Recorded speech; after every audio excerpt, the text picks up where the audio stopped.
it's just this word. What you about to say? This word, I don't know. It's just, I guess it's the dislike of any gay people. I guess. I mean, this is how I'm gonna see it right I'm about to say now. they made their own definition for that. I was about to say that, and also at the same time, I'd say it's probably empowering for you in a way. Would you say? Because it's kind of like you're scared of me. I me? pose as a threat to you. It's like, oh, I got power over you. I was on a bus earlier, and I wear crop tops. I love crop tops. Mm-hmm. But I got on the bus early, and this woman did a whole 360. Really? Look at my crop top. Hey, pumpkin, I have a crop top on. And you're going to be mad I got a crop top on, and I'm going to put this lip gloss on in front of you. Oh, now that's another, a whole different, like, channel of discussion. Like, so, my, I gotta keep people's identities secret. So this individual, whom I know, might stay in within the same dormitory as I, within the same room, aka a roommate. Mm-hmm. His perspective is more so that, you know, some people, even some of my other friends would say that and by the way, he's gay. Mm-hmm. That some gay people go too far in trying to be feminine, and then some gay people would say that you're pretty much straight type. You know what I'm trying to say? Let me try to rephrase that. I think some people, no, let me get it down. You know what I mean? Because once this is on the internet, it doesn't go away. So let me get it straight. Let me get close to this mic real quick. Check it out. Would you say, or not even that? How do you feel about this statement that some gay men are trying too hard to be something they're not? What would you say to that? I have come into contact because not only do I like wear crop tops, lip gloss, I wear makeup as well. Mm-hmm. So I feel as if you can live your truth no matter however you want to. You're you, and no matter what anybody else say. Because I had someone very close to me when they found out I did makeup. Mm-hmm. It was oh, he's going too far now. He's going too far now. So me being gay is already far enough, but makeup is too far. Too far. So it's kind of like they admitted that you being they don't gay like is, it. Yeah, you know what I mean? But this makeup is just, we're drawing a line here. And it's kind of interesting because because like I said, there's a lot of planning going into this. Mm-hmm. This whole big operation of Studio 771 interviews and exposing certain aspects of this community. And I would say that I did some research, and I found that just because the first world societal outlook on a man, and that a man should have shorter hair, no makeup, you know, chiseled, muscular, that stereotype isn't existent in other cultures or societies at all. Because I studied the Fulani people of West Africa, and you can find them in Nigeria. It's pretty much, mainly Nigeria, probably parts of Ghana, but really just West Africa. Right. And these are people who are still around today. And these are people who are your ancestors, people listening, because bear in mind, if you are a black American or any black person who happens to not be in Africa right now, you're from West Africa probably, due to the slave trade. And that's just history. Deny it to your pillow. Your pillow. To your pillow. Talk to your pillow. I was going to say your mother, but I'm trying to be respectful. To your pillow. Because, and what I'm trying to get to is that the Fulani tribe's men, the men within the tribe, they wear makeup. Exactly. Full-on makeup. I mean, you can look it up on YouTube right now. I mean, lipstick, they'll pull out the actual, what's it called? Eyeliner with the mirror, and they'll put it, because it's, to them, it's cultural expression. But I say, anytime someone says, oh, men shouldn't be wearing makeup, men have been wearing makeup for centuries. That's Pharaohs true. in Egypt been wearing makeup. That's eyeliners, also true. Contour, concealer. You know what I mean? Come on. You're like, been doing this. Exactly. And I wanted to bring that up because I feel like also, and this is also speaking to my community, because I am Rastafarian, and we have Afrocentric outlook, and we have the outlook of man, woman, child type thing. The Holy Trinity, man, woman, that's life, man, man, that's not. That's pretty much the belief. And what I had to say to my fellow Afrocentric community people, whether you're Rastafarian, Nation of Islam, Kemetic, Science, whatever you are within the whole Afrocentric, as they call us, Hoteps, people, you know, if you're going to study African culture, you have to look beyond Egypt. And you have to also look beyond what you've been taught by your very, very, very manipulative leaders. Because let's be real, a lot of our leaders within the black diaspora who are leading these social movements are very manipulative. Very, extremely. And how can you say every single day you have an open mind and that you're thinking different when you're really just enslaving yourself to a different form of hate? Exactly. Because as my God says, Haile Selassie, as he says, don't be victim to the same acid of hatred, lest you be, killed by it too, pretty much. Because after Ethiopia got invaded by Italy, he pretty much told his people, like, yo, we don't need to retaliate. We got our country back. Now let's try to rebuild, and actually, let's be friendly towards them. Because what's the point of being so hating? Exactly. So full of hate. So my brothers and sisters within my Afrocentric community, that's why I bring up the Fulani tribesmen, because if you're a black American and you're so drawn to Africa so much, why not study these cultures and societies where the practice is actually accepted? And where actually, I believe, within the same Fulani tribe, having relationships with the same sex actually isn't looked down upon within certain tribes within Africa.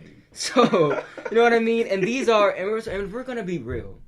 A lot of people like to say, and I'm probably going to get so much hate from my little Afrocentric people, but look, I gotta say it. It is what it is. A lot of y'all want to say that. Look, you saw that want to say. I'm coming out. That roster coming out. Some of you want to say that, in the beginning, our indigenous way of life, our whatever way of life, what we've been doing for centuries before we were brought to America. But if you're saying Africa is the birthplace of all civilization, and if you're saying people within Africa are practicing this practice, wouldn't that be the same thing?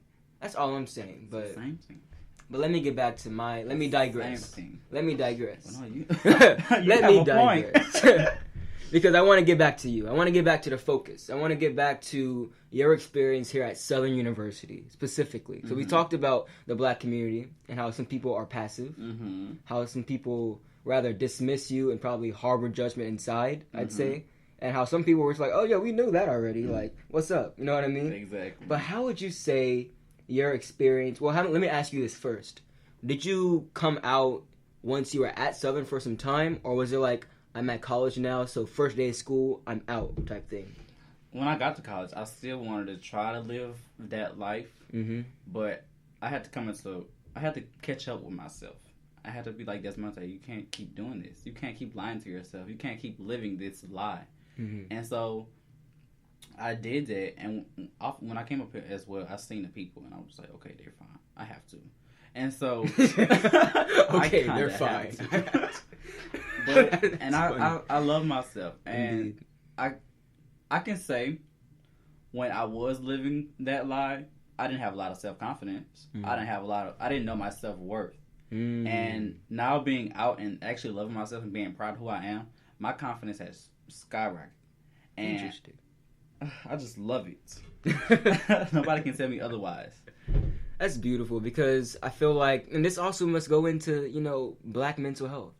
Especially, and, talking about black mental health, let's talk about the mental, the men, you understand? Let's talk about black men, because I feel like in this society, there's a lot of black men who are probably the same as you, living a lie. And we always say on the news about black men going crazy, black men arrested for this, black man arrested for that. And I'm not saying because they're gay or nothing like that. I'm saying that it's time for us to be true to ourselves. Exactly. It's time to reevaluate whose life you're living, because it's not your own. You know what I mean? If you're living a lie, you're not living the truth. So exactly. And like, if you know me, if you're close to me, I'm all about knowing your worth. I'm all about you knowing who you are. Because if you don't know who you are, you can't love yourself. You can't love others. You can't trust others. So once you get in contact with yourself, you can do anything you want. And mental health in the black community is extremely important, because when I was younger, I was always told, oh, boys supposed to play sports. Boys supposed to do that. Boys supposed to do that. And I'm just like, I didn't have a choice but to live this life, because I had to, in a way, make someone else happy. But I had to realize I'm not making myself happy. And I got to a place where it was hard to get out of, but I did something to eventually get out of that. You know what I'm saying? Yeah, I feel you. It's kind of like a shell, would you say? Yeah. Like to break out of? Yeah, exactly. That makes sense. And I feel like, college is a time where people choose to come out of those shells and express themselves more. Like, when I was in high school, for example, I already held Rastafarian beliefs. When I got baptized in church, I was already thinking, you know what I mean? Mm-hmm. You know, I graduated, but when I came to Louisiana, I came to BR when I'm away from the pressures of family, from the pressure of the church in general. It's like, why not be Rastafarian completely? If I wasn't already, it's like, it's not a choice I made to be Rastafarian. I've been a Rasta since I was little. Like, since I was walking at the Orange County Fair, my mom and my stepdad see the Rastafarian tent with the Rasta dude. I used to love going over there. I used to love, but because me and my stepdad had this real weird relationship to where I personally, I can't speak for him, but I personally, for a period of my time, didn't like him. And now I can say I love that man. I love my stepdad now. All he's done for me. But looking back, it's like, why is it that I was so apprehensive to just, you know what I mean, just be? Right. And maybe that's one of those things Jaden and Willow Smith are always talking about. Like, yo, y'all talk about it, but our parents let us be who we are. Exactly. And we're just chilling. And a lot of people look down upon them, and I'm just like, I don't get it. I love them. I love me some Willow Smith. They are. I say it like every week on podcast. I love Willow Smith. I love them so much because they live in their truth and their family support them. Indeed. And I say that to say that I brought up, whole coming to college, break out your shell, because I feel like, all right, there's people like you who come to college and they realize, okay, I can stop living a lie. I'm going to fully just jump into the pool of LGBTQ plus and just be myself. Right. Why isn't there, in your opinion, why isn't there an organization for LGBTQ at Southern University? Well. And before you answer that, why isn't there not an organization when you go into every single building on campus, they always have the little ribbon saying, this is the LGBTQ plus safe zone. But there's no actual organization for you guys. Exactly. But in my knowledge, there's one coming. Okay. There's one coming soon. But I feel as if homophobia is a big thing on like a campus like this, but it's often pushed to the side. They want you to feel welcome, as long as you're comfortable, and as long as you're not bothering us.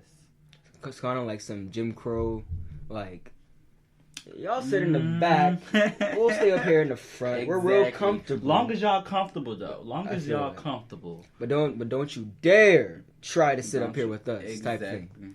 And that's why. And this is the real reason why we're sitting here today.